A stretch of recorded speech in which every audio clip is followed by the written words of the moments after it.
100 emailed us, 1,000 contacted us directly. You're all waiting for this show to begin. Today we start. Welcome to Did You Know? We broadcast your opinion, we capture the moment, we cross the limit to understand it. We bring the suffering live on air. We are here to listen to you. We are proud to be Birmingham's first radio show to talk about the somewhat forgotten land known to some of us as ahwaz. We are having the discussion about ahwaz. Yes, indeed, it's another Palestine. Ahwaz is located at the state's Nashat al-Arab waterway at the Arabian Gulf. It has a population more than 8 million Arabs. In 1925 it has been occupied by Iran, but before that it was an independent country. Ahwaz has the second largest oil in the world, 4 billion barrels of oil.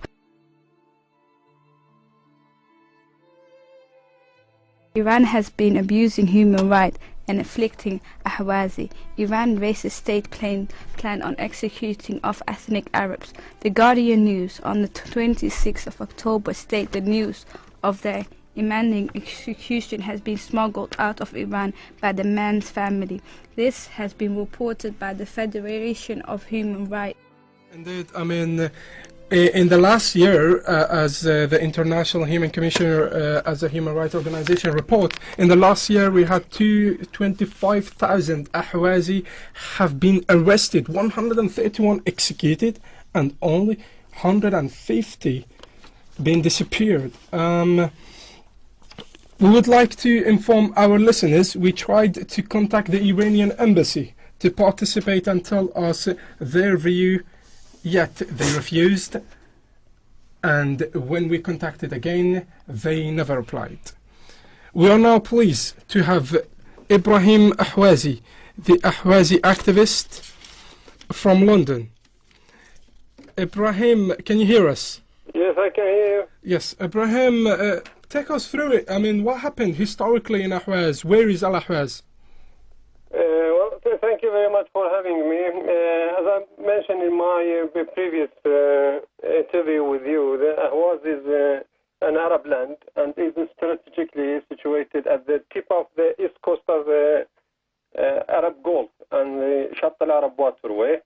And as you mentioned in your introduction, it's home to some of 8 to 10 million Arabs.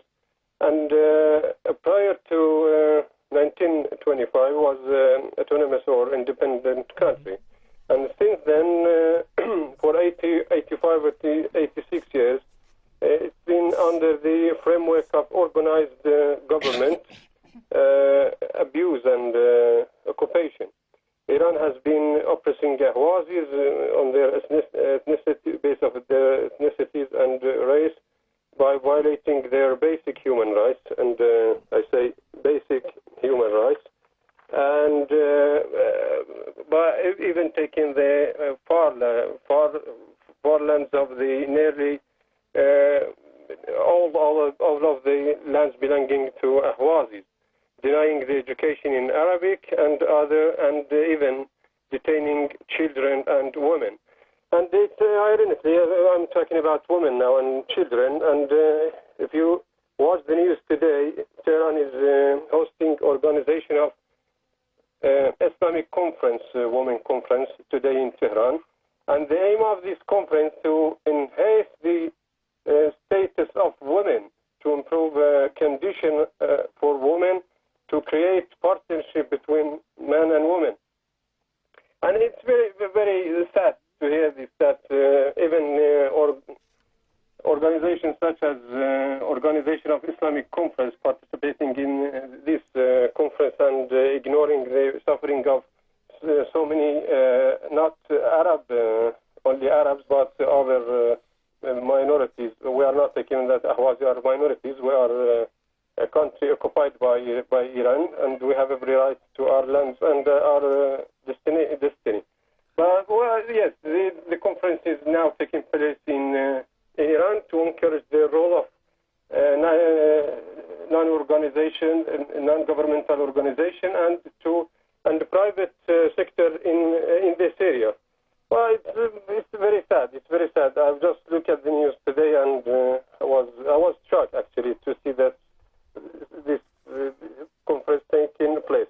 And it's also internationally, it's very sad to just inform your listeners that on 28th of April 2010, Iran was elected as a member of the Commission on the Status of Women for 4 years, and which is will start from 2011, and the last session will be in 2015.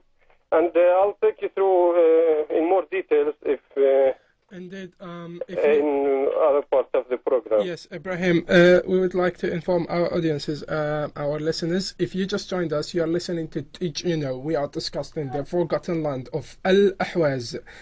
Call us on 00121 772 8892. Text us on 079 26 84 3388. Mr. Ibrahim, we heard of the 2005 Intifada, the uprising. We have a numerous numbers of documents of the Human Rights Organization and the Amnesty International, who all condemned the abuse of human rights in Al-Ahwaz. We heard that on Friday the 3rd of December 2010, just a couple of weeks ago, people including a poet and artist were hung in public. Mr. Ibrahim, what is happening in Ahwaz now? How are the people? What is your current update? Well, I'll just let you, again, go back to what I said. It's just systematic, and the abuse is every day. The maltreatment is, ill-treatment is every day. And you mentioned the Intifada. In this uprising in Al-Ahwaz was triggered by a letter signed by Vice President, then Muhammad Khatami, to relocate Arabs and replacing them with Persians, non-Arabs, and other ethnicities of Iranian background. And they intend to change the population demography of Arab and their appropriate resettlement to other parts of Iran. And it ironically says that, I quote, that in his letter, Mr. Abtahi, the vice president of Mr. Khatami, says, I quote, the Arab population must be reduced to a third of the total population of Khuzestan, the name given to Al-Ahwaz in 1936 after they occupied the land, with 10 years, and the rest of the population to be composed of Farsi-speaking residents and migrants. And again, I quote that the Arab population must be reduced to a third of the total of the region. And it's as a result of that, people participated in a demonstration against this letter, and were faced by very, very harsh treatment. And as you mentioned, thousands of people were detained, hundreds were killed, and they are under torture even now. And it's been condemned by several international organizations, including the Amnesty International. Excuse me, Ibrahim, can you repeat yourself? Repeat yourself twice.